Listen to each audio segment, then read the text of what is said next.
नमस्कार दोस्तों, मैं आपका होस्ट दोस्त विक्रांत जोशी आपका स्वागत करता हूं मैं आरएम शॉर्ट्स में, जिसमें हम लेके आते हैं दिन भर की स्पेस और डिफेंस न्यूज की टॉप 3 खबरें।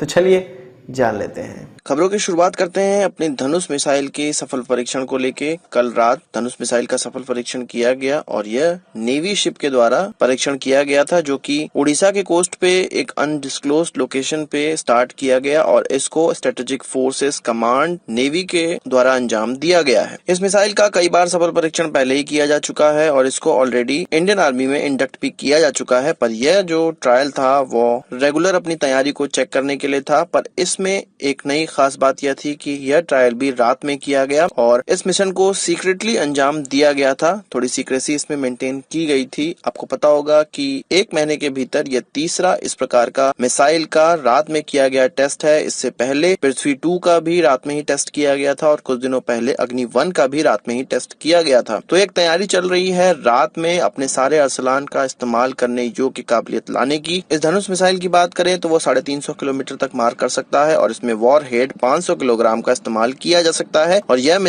बैलिस्टिक मिसाइल न्यूक्लियर कैपेबिलिटी भी रखती है। इस मिसाइल को पूरे 300 किलोमीटर तक ट्रैक किया गया और इसकी एक्यूरेसी सिंगल डिजिट में प्राप्त की गई। डीआरडीओ द्वारा डेवलप की गई यह मिसाइल 8.53 मीटर लंबी है और इसका डायमीटर 0.9 मीटर का है और इसका वेट कुछ लगभग 4.4 टन का है। यह एक सिंगल स्टेज का लिक्विड प्रोपेलेंट वाला मिसाइल है, जिसको एंटी शिप वेपन की तरह भी इस्तेमाल किया जा सकता है और लैंड में किसी भी टारगेट को नष्ट करने के लिए इस्तेमाल किया जा सकता है। अगली खबर में बात करते हैं हम लोग अपने तेजस की। इसका जो फाइनल ऑपरेशन क्लियरेंस वाला वेरिएंट है वो दिसंबर तक तैयार हो जाएगा, ऐसा एडीए का कहना है। जबकि एचएएल इससे पहले कह चुका है कि दिसंबर तक एफओसी तेजस की नहीं हो सकती है, हमें अगले साल तक का समय लग जाएगा। पर एडीए अपनी बात में कायम है। उसका कहना है कि दिसंबर तक एफओसी इसका प्राप्त किया जा सकता है। तेजस की एफओसी के लिए केवल एक फीचर का ट्रायल अभी बच गया है, जिसको कहा जाता है ऑटो लो स्पीड रिकवरी। इसका मतलब यह इस चीज की गारंटी देता है कि डॉग फाइट के समय एयरक्राफ्ट हाईली मैन्यूवरेबल होगा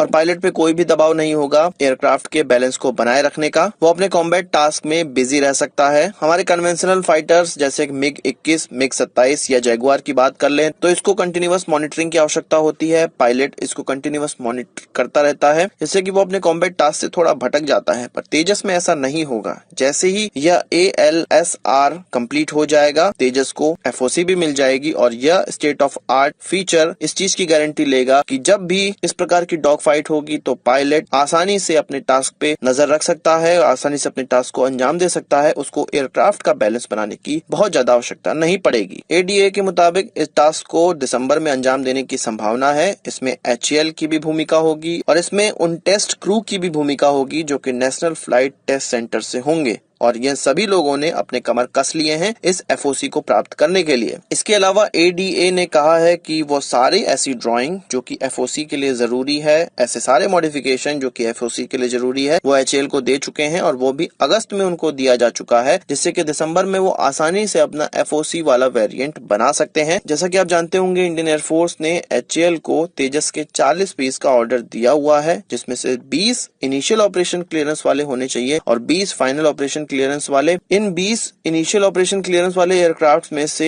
16 एक्चुअल फाइटर जेट होंगे और 4 इसमें से ट्रेनर होंगे, जिसको जल्द से जल्द डिलीवर किया जाना है। और अब बात फंस जाती है केवल एफओसी वाली और उसके 20 एयरक्राफ्ट को भी इंडियन एयरफोर्स को देना है, जिसके लिए इस एयरक्राफ्ट का एफओसी होना बहुत ही ज्यादा आवश्यक है। तो एडीए के मुताबिक दिसंबर में एफओसी प्राप्त किया जा सकता है, पर हो सकता है एचएएल की लेट तिथि के कारण 2019 का समय भी इसमें लग जाए। अगली खबर में हम लोग बात करेंगे भारत की एक्ट ईस्ट पॉलिसी के बारे में। इसी के अंतर्गत 1994 से जो सिम्बेक्स एक्सरसाइज नेवल एक्सरसाइज है, ये वो हम सिंगापुर के साथ करते आ रहे थे, उसको और बड़ा कर दिया गया है। इसका 2018 वाला वेरिएंट स्टार्ट हो चुका है और यह 10 नवंबर से 21 नवंबर तक चलेगा। इसमें इंडियन एयरफोर्स के Ranveer class destroyer INS Ranvijay, 2 multirole stealth frigate INS Satpura और INS सह्याद्री, एक AWS कोवर्ट जिसका नाम है INS कदमत और एक मिसाइल कोवर्ट जिसका नाम है INS कीर्च, 2 offshore patrolling vessel vessel जिनका नाम है INS सुमेधा और INS सुकन्या। इसके अलावा भारत के फ्लीट सपोर्ट शिप भी इसमें भाग लेंगे जिसका नाम है INS शक्ति, और हमारे सिंधु घोष क्लास के सबमरीन INS सिंधु कीर्ति भी इसमें भाग लेगा। इसके अलावा हमारा जो सबमरीन हंटर एयरक्राफ्ट है P8I वह भी भाग लेने वाला है, डॉर्नियर एयरक्राफ्ट भी भाग लेने वाला है, इसमें हॉक एयरक्राफ्ट भी भाग लेने वाला है, और इसमें कुछ चेतक यूटिलिटी हेलीकॉप्टर्स भी भाग लेने वाले हैं। वहीं बात करें सिंगापुर की नेवी की तरफ से तो उनके 2 फॉर्मिडेबल क्लास स्टील्थ फ्रिगेट भाग लेंगे जिनका नाम है RSS फॉर्मिडेबल और RSS स्टडी फास्ट। इसके अलावा एक लॉटरिल मिशन वेसल भी भाग लेगा जिसका नाम है RSS यूनिटी।